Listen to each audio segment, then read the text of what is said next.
The priest started to preach, and frankly, his homily was boring. The church was full of people. We had gathered for the funeral mass of a woman who had touched the lives of many people. She was a woman of deep faith, the kind of person who seemed to spend most of her waking hours doing something for somebody else. And now the priest, whom I nicknamed Monsignor NyQuil, was putting us to sleep with a homily that just seemed to be a bunch of random thoughts that were disconnected. But then he started speaking about this deceased woman's life, her work in local jails, her visits to the sick, her generosity to the poor. And the priest said a line that I still remember to this day. He said, "Her life only makes sense because Jesus is real." Her life only makes sense because Jesus is real. And I thought to myself, yes, if Jesus isn't real, her life doesn't make any sense. The priest, who was not boring anymore, kept preaching. He said to the congregation, "Think about it. This woman was accepted into medical school after she finished college, but she turned it down because she had prayed and felt that the Lord was calling her to go to Africa for a year of volunteer ministry." And then the priest said, when she got back from Africa, she was offered a very good job, a high-paying executive track job in a business. But she prayed about that and instead took a low-paying job with a nonprofit. The priest said, "Think about this. Her brother was murdered. But instead of becoming consumed by anger and hate, she felt called to start a volunteer ministry in local jails." The priest said, "Think about this. She raised 3 of her own children, then adopted 2 children with special needs, because she said that the Lord would give her plenty of love for all of them. And then, when her husband died, the love of her life, she was remarkably strong because, as the priest said, she had an even deeper love of her life, Jesus. Her life only makes sense because Jesus is real." By popular cultural standards, her life really was not the success it could have been. She could have been a doctor. She could have been wealthy. But she ended up in a tiny house with almost nothing in the bank. But the church was full of people when she died. She had decided that Jesus is so real that she was going to see him in everyone and serve him in every possible way. And now that she had died, the church was full because she had led a full life.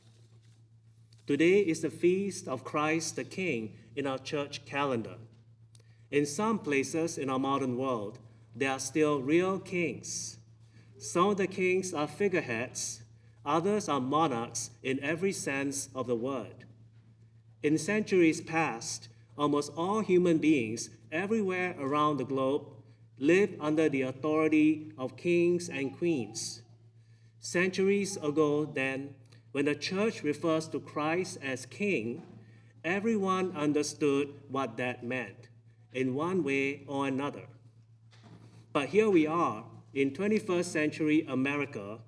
Kings either seem like realities from distant places or relics of the past. Either way, we are safely at arm's length.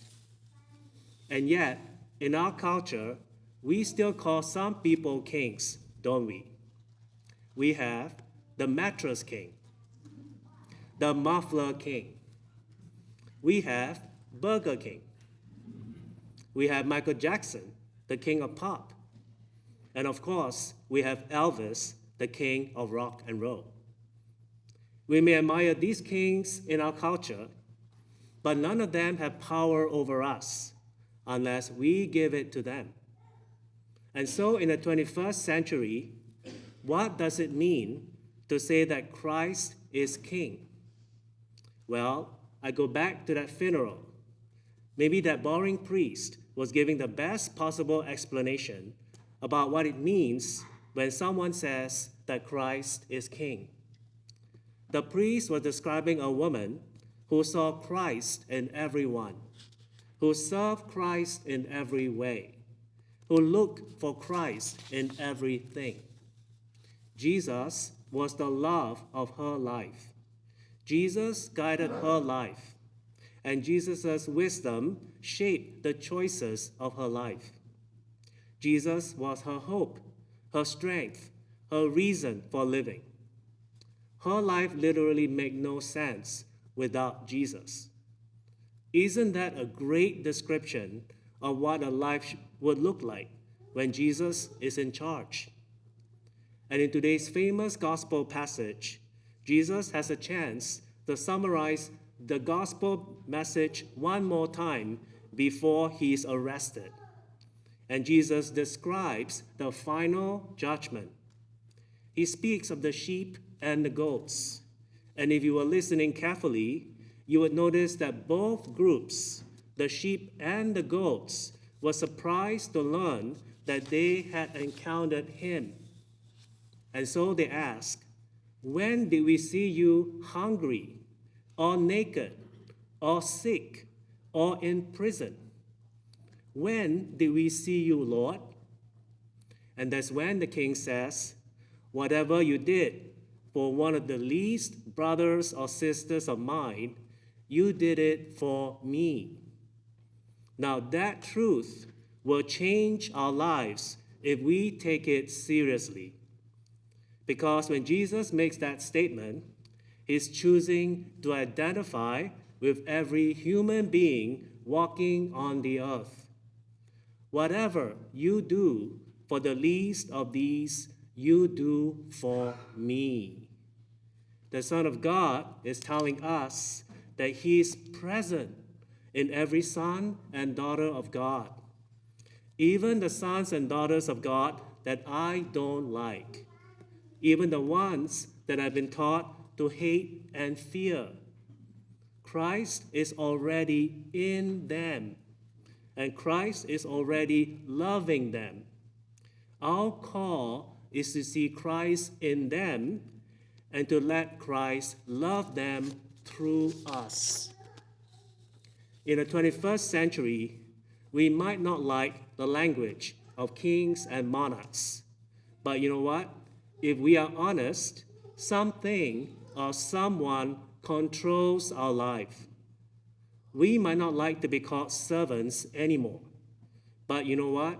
We all serve something. We give our lives to something, whether we realize it or not. Something controls our lives. Something guides our decisions. And if it's not Jesus, what is it? Well, some of us are controlled by fear. And because of that fear, some of us seek safety with more guns, while others wish that there were no guns at all. Some of us are controlled by a loss of hope for the future. So what do? Some of us turn to politics, and we think that it is the next election that will finally set things right. But does it ever? Some of us in our lives are controlled by anger. It's what guides our decisions and shapes our choices. We listen to Satan's lies, which tells us who we are supposed to hate and who we shouldn't like or trust. But anger begets more anger, and anger tears us down. Life only makes sense because Jesus is real. But if we don't recognize that, if we don't find fulfillment by seeing Christ in every person, by loving every person as Jesus already does, then we are forced by our emptiness to seek meaning in human ideologies and ideas that never ultimately give us joy. And the effects of that are staggering. For instance, some people have given their life to fulfillment. They want to be fulfilled. That's their goal. That's their God, fulfillment. And how do they seek fulfillment? By emptying their wallet. And we work so much that we become strangers to each other. And we eat so much that we wonder why our deeper hungers are never fulfilled. In the name of diversity, we become dividers. In the name of tolerance, we teach young people to fear anyone who has something to say that they don't already agree with. In the name of empowerment, we are teaching generations to become victims. In the name of entertainment, we are putting electronics in the hands of babies, isolating them and robbing them of human interaction. In the name of compassion, we never tell each other the truth. In the name of us leading our good life, we deprive the unborn of life. In the name of getting ahead, we pass judgment on those who have fallen behind. In the name of human justice, we call for ever harsher treatment of God's daughters and sons who have sinned or faltered. Friends, we are all controlled by someone or something, and we all serve something. Our lives are shaped by some core idea or reality. The sheep and the goats were surprised to learn that the King was present in every person. The saved and the damned were stunned by the fact that God loved everyone so much that he wanted us to love them with the same passion. The sheep and the goats in today's gospel are shocked and stunned. But we have no excuse because we have had 2,000 years to read this gospel passage and put it into practice. But apparently, many of us still haven't made that decision. We still choose to serve other rulers, other kings, other gods. And then every once in a while, we meet someone who gets it, someone who does it. We meet someone who is striving to see Christ in every person and to love every person because Jesus does so. And then we might say to ourselves, yes, that's what it means to say that Christ is King. Wouldn't it be wonderful if at our funerals, Monsignor Nyquil would say, her life, his life, only makes sense because Jesus is real.